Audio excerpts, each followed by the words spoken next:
Hey everyone, this is Hillary Allison and I'm here with my Module 4 video about KISA. And KISA has been a hot topic at my school for what seems like the longest time. We have been working on KISA and talking about the 4 R's and making goals ever since, I think, before we went for winter break. So we've really kind of dove into it. As a district, we are required to come up with 2 of the R's and 2 subcategories under the R's and make goals on how we want to improve.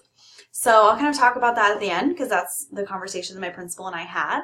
But I've been excited about this assignment just because it's exactly what I've been talking about in our leadership meetings at school and what we've been doing in our professional development at school. So it's kind of all coming full circle. So I feel like my school is doing a great job of implementing and kind of understanding the 4 R's and really seeing where we need to improve. Second question is, what is your principal's leadership style? So just a little background, my principal is a first-year principal this year at my school. It's her first year as an elementary principal, but she has been an assistant middle and high school principal. I think she has done a really nice job of coming into a school that's had the same principal for a very, very long time. People were very used to our old principal, and I'm sure that was challenging coming in, and their leadership styles are totally different. So, it's kind of hard for some of the staff members to adjust, but I really connect with my principal's leadership style, which is the participative leadership style, because I think that that's how I am a leader. So I really connect with her through that. So this leadership style is just where you involve everyone and you're getting everyone's opinions before you make kind of a final decision. So I really appreciate this. I serve on my building's leadership team, and we meet every 3 weeks, and she always gives us questions or things to talk with our grade levels about, and then we are supposed to bring that information and all of our opinions to leadership team, and then we discuss it as a leadership team with our principal. So when we do that, when we discuss, she kind of takes all of our opinions and thinks about it, and then she is obviously the one to make the final decision.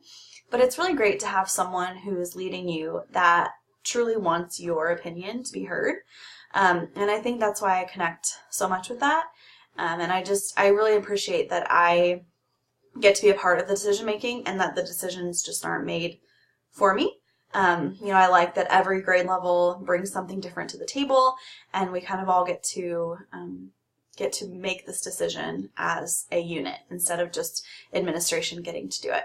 So I really love her leadership style, and even though it's different than what I'm used to in the past, it has been really effective so far, in my opinion. So the last question was, what areas for school improvement did my principal and I identify? And this was the one that actually our whole building identified as well. So we just kind of talked a little bit more about that and kind of what it would look like to move along past that implementation stage. And so we talked about the relationships as one of the R's and rigor. And under relationships, we talked about the community piece of it. And under rigor, we talked about the professional learning piece of that.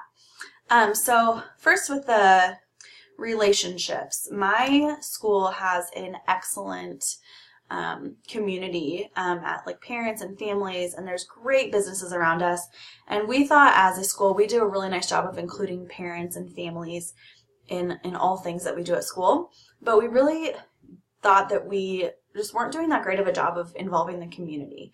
So that's the first area that we decided to talk about, is that we thought we were definitely in the implementation stage of that. So for me, some ideas that I had in order to improve it would be inviting members of the community to come into school, to come to meetings like PTO meetings or site council meetings or things like that, and just to see kind of what's going on at school, and just making them know that they're included. That could also be giving them questionnaires or surveys on how they would want to be included, or how we could be included in their business and things like that, and which I think that goes along with standard 8, meaningful engagement of families and communities, and then letter C.